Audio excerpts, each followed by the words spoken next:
해볼 만큼 다 해봤는데 그래도 안 되면, 그리고 스트레스를 감당할 자신이 없으면 도망가세요. 답이 없습니다. 안녕하세요. 노가리곰입니다. 배달의 민족 아시죠? 우아한 형제들, 장인성 상무가 쓴 마케터의 일이라는 책을 작년에 아주 재밌게 읽었어요. 그 책 내용 중에서 아주 강렬하게 공감되는 글이 있었어요. 성격 나쁜 동료와 일하는 법. 해답은 아주 간단했습니다. 도망가세요. 답이 없습니다. 직장 생활에서 가장 힘든 점을 꼽으라고 한다면 단연코 인간관계 스트레스라고 말할 수 있을 텐데요. 그렇잖아요. 아무리 일이 힘들어도 맘 맞는 직장 동료와 함께라면 그곳이야말로 모든 직장인들이 꿈꾸는 파라다이스 직장이라고 할 수 있죠. 그런데 꼭 보면 성격 나쁜 상사, 동기, 부하들이 일터에 한 명씩은 있더라고요. 아싸리 대표, 사장이 강아지면 그나마 나아요. 동료들끼리 뭉칠 수 있는 이유도 되고요. 근데 동료가 성격이 나쁘면 진짜 회사 생활 어려워집니다. 성격 나쁜 회사 동료를 만나고 그 사람 때문에 매일매일 스트레스가 극에 달한다면 어떻게 해야 될까요? 경험으로 느낀 현실적인 대처법을 알려드리겠습니다. 첫 번째, 업무 능력이 아주 뛰어나면 됩니다. 다른 동료들이 능력으로 인정해주면 자연스럽게 본인을 안 좋게 보는 사람과도 관계가 좋아집니다. 예전에 다녔던 회사에서 다분히 개인적인 성향을 업무에 적용하는 상사가 있었어요. 이를테면 문서 작업할 때 이런 문장은 좀 안 와닿는다. 이걸 기획이라고 한 거야? 이렇게 할 거면 그냥 나가는 게 맞는 거 아니냐? 뭐 어떻게 하라고 자세히 말해주지도 않고. 그런 얘기 들으니까 진짜 나이 30 다 돼서 눈물이 핑 돌더라고요. 다른 동료들이 보고 있으니 이 악물고 꽉 참았었죠. 그래서 어떻게 했느냐? 업무 능력에는 자신이 있었기 때문에 그분보다 직급이 높은 분이 제 기획서를 볼 수 있도록 상황을 만들었어요. 반응은 어땠냐? 폭풍 칭찬, 잘했다고 기획서대로 진행시켜 보라고. 지금 생각해보면 그때 현명하게 대처를 잘했던 것 같아요. 제가 정말. 그 강아지 상사분도 계셨는데 강아지 부장님이 말한 대로 수정했는데 그게 괜찮았나 봅니다. 일부러 그분을 띄웠죠. 그런 일이 몇 번 있다 보니까 제 업무 스타일은 바뀐 게 없는데 나중에는 저를 인정해주고 출장 갈 때, 말이 출장이지 놀러 가는 거죠. 꼭 저를 데려가더라고요. 그때 진짜 편하게 회사 생활 했습니다. 근데 이것도 내 업무 능력 자체를 보여줄 틈도 없이 강아지분이 커트하면 무용지물입니다. 그래서 말씀드리는 두 번째 방법, 무시하는 겁니다. 그래, 너는 떠들어라. 나는 한쪽 귀로 듣고 한쪽 귀로 흘리랜다.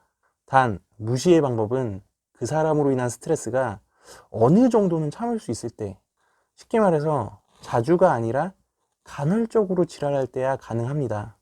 시도 때도 없이 개춤을 추면 인간 멘탈이 강철이 아니기 때문에 이 무시하는 방법만으로는 불가능합니다. 그래서 말씀드리는 세 번째 방법, 첫 번째 방법과 비슷한 맥락인데 내 편을, 내 세력을 만들라는 겁니다. 확실한 내 편, 내 세력이 있으면 어느 정도 급이 되지 않는 이상은 함부로 하지 못합니다. 지도 욕먹기 싫거든요. 이것도 안 통한다. 그러면 네 번째 방법이 있습니다. 일단 5개월만 버텨라 입니다. 첫째부터 셋째 방법까지 믹스하고 플러스 알파를 더한 건데 요게 나름 효과가 좋습니다. 이직을 했는데 텃세를 부리거나 강아지 직원과 업무 스타일이 현저히 맞지 않을 때, 처음에는 하루하루가 지옥 같을지 모르겠지만 인간은 적응의 동물이라고 시간이 지나면 어느 정도 또 맞춰지게 됩니다. 더 지나면 내가 왜 그때 힘들어했지? 라는 생각이 들 수도 있어요. 극과 극은 통한다고 직장 내에서 제일 친한 관계가 되기도 해요. 실제로요. 일단 맞춰주는 척 하면서 5개월만 버텨보세요.